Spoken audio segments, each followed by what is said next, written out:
হে জগতবাসী, আজ আমি শামীম আলী চিশতি আপনাদের সামনে একটি আলোচনা নিয়ে আসলাম। সেই আলোচনাটি হলো যে আমরা ভালো মানুষকে সম্মান করব কি বা নাই করব কি। ভালো মানুষ তো ভালোই, তবে আজকে আমার কথাটি হলো এই পৃথিবীতে যত খারাপ মানুষ আছে এদেরকেই সম্মান করতে হবে।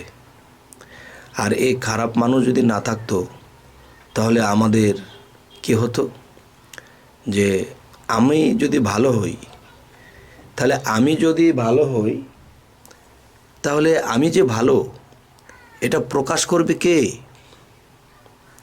আমি যে ভালো এটার প্রকাশ দেবে যারা খারাপ।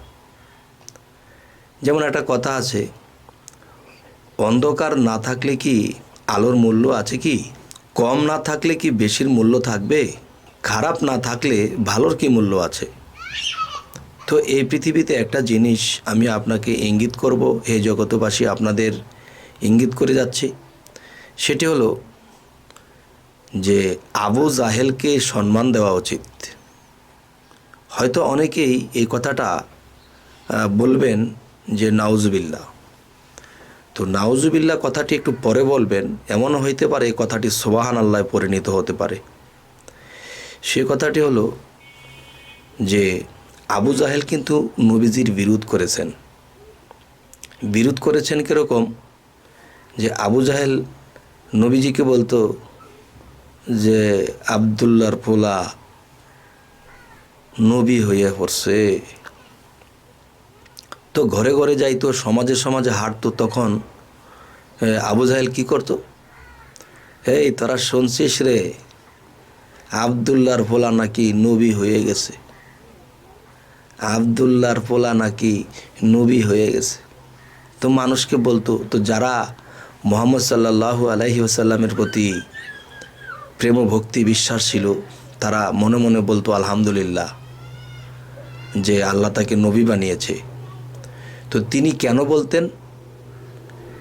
মানে বিগটামি করতেন, যে এটা তিনি বিশ্বাস করতেন না, তিনি কাফের, বিশ্বাস করতেন না যে তিনি নবী হয়েছেন। তাহলে ঘরে ঘরে যখন বলতো, সমাজে সমাজে হেঁটে হেঁটে যখন বলতো, তখন যারা না জানতো যে মুহাম্মদ সাল্লাল্লাহু আলাইহি সাল্লাম নবী হয়েছে তারাও জেনে গেল। তাহলে তার প্রচারটা কে করলো? তার প্রচার করলো কাফের। আর কাফের কি ভালো? কাফের তো খারাপ। তাহলে এই খারাপই কিন্তু ভালোটাকে জাগিয়ে তুলল। তাহলে খারাপকে কি আমাদের খারাপ বলা উচিত? এই দেখুন, এই পৃথিবীতে যদি কোনো মানুষ কোনো দিন আপনার বিরোধ করে থাকে, তো এই বিরোধ করতেছে, আপনি হাসতেছেন, তাকে কিছু বলছেন না, তাকে ডাকতেছেন, তাকে সম্মান দিতেছেন, তাকে আদর দিতেছেন, কিন্তু সে আপনার বিরোধ করেই চলছে। কোনো একদিন এই ব্যক্তিটি আপনাকে উপরতলায় টেনে তুলবে, কারণ সে আপনার যতটুকু ক্ষতি করে, যতটুকু বদনাম গায়, তখন দেখা যায় আপনি ধৈর্যের সাথে আছেন, হাসি মুখে আছেন, তাকে আদর করেন, তাকে ডাকেন, তাকে খাওয়ান। সে কিছুদিন না যেতে সে আপনার প্রতি প্রেমিক হয়ে গেল। আরে আমি কার জন্যে কী করি, আমি তার ক্ষতির চিন্তা করি আর সে আমাকে ভালোবাসে, সে আমার প্রশংসা গায়, সে আমাকে ভালো মন্দ খাওয়ায়। তখন কি হলো, সেই ব্যক্তিটা মানুষের কাছে তার প্রশংসা করতে শুরু করলো। তাহলে বোঝা গেল কি, যে আমরা ভালো মানুষকে আর সম্মান দেব কি? তবে সবচেয়ে বেশি সম্মান দেওয়া উচিত খারাপ মানুষকে। কারণ যে খারাপ আমাকে টেনে নামাবে 10 ইঞ্চি, সে আমাকে 90 ইঞ্চি উপরে তুলে দেবে কোনো একদিন, যদি ধৈর্যশীল হতে পারি। হে জগতবাসী, আমার থাম্বনেলের মধ্যে আপনারা কথাটি পেয়েছেন কি, যে খারাপ মানুষকে সম্মান করো। তো খারাপ মানুষকে সম্মান করব কেন? খারাপ তো খারাপই না বাবা, এই খারাপই আমার ভালোর প্রচারটা করবে, প্রকাশটা করবে সেই। তবে আরেকটি কথা বলবো, যে এই পৃথিবীতে নবীকে প্রচার দিয়েছিলেন সর্বপ্রথম কে? এই আবু জাহেল। এই আবু জাহেল নবীর প্রচার ঘটিয়েছিলেন, জায়গায় জায়গায় হেঁটে হেঁটে বলেছে, এই তোরা কি শুনছস নাকি মুহাম্মদ নাকি আবদুল্লাহর ছেলে নাকি এই নবী হয়ে গেছে? তাহলে মুহাম্মদ সাল্লাল্লাহু আলাইহি ওয়াসাল্লামের প্রতি যারা ঈমান ছিল, বিশ্বাস ছিল, ভালোবাসা ছিল, তারা মনে মনে আলহামদুলিল্লাহ বলেছিল।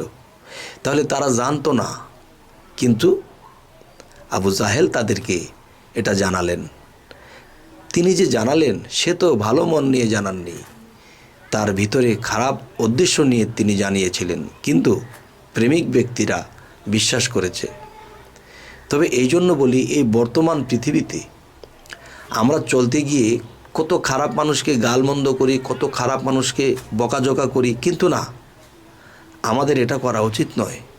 সে যত খারাপ হোক, আমি যখন তার প্রশংসা গাইব, আমি যখন তাকে ভালোবাসা দেব, আমি তাকে যখন চা খাওয়াবো, তার মাথায় হাত বুলিয়ে কথা বলবো, তখন কি হবে? তখন এটাই হবে যে তিনি একদিন, 2 দিন, 3 দিন পরে তার মন নরম হয়ে যাবে, তার এমনকি তার চোখেও পানি আসবে যে আরে আমি তো তার ক্ষতি চাই, আমি তো তার বদনাম গাই, কিন্তু সে তো আমাকে ভালোবাসে, আমাকে আদর করে, আমি এটা কী করতেছি? তখন তার ভিতরে বিবেকটা জাগ্রত হয়ে তাকে ভালোবাসতে শুরু করবে, এবং সেই ভালো মানুষটার সাথে চলতে চলতে একদিন সেই ভালো মানুষে পরিণত হয়ে যাবে। হে জগতবাসী, অবশ্যই আজকের আলোচনাটি শুনে আপনারা নাউজুবিল্লাহর জায়গাতে অবশ্যই সুবহানাল্লাহ বলবেন। আর সুবহানাল্লাহ যদি এই মুহূর্তে না বলেন তাহলে অপরাধী হতে পারেন। তো একজন খারাপ যে ভালোকে উপর দিকে উঠিয়ে দিতে পারে, একজন খারাপের উসিলায় যে একজন মানুষ অনেক উচ্চস্তর লাভ করতে পারে, তবে সেটি অন্তরে জায়গা দিয়ে আমার সাথে বলে ফেলুন সুবহানাল্লাহ, যে আল্লাহ সকল প্রশংসার মালিক। হে জগতবাসী, আমরা এই পৃথিবীতে যা কিছু করি বেশিরভাগই উল্টোটাই করে থাকি। এই উল্টোটা কেন করে থাকি? না বোঝার কারণে। তবে আমাদের এই চ্যানেলের আলাপ আলোচনা যদি আপনাদের ভালো লাগে তো অবশ্যই সাবস্ক্রাইব করুন, তো আমাদের বাকি ভিডিওগুলো আপনাদের কাছে পৌঁছে যাবে। তো আজ এই বলেই রাখবো, সকলেই ভালো থাকবেন। আল্লাহ হাফিজ।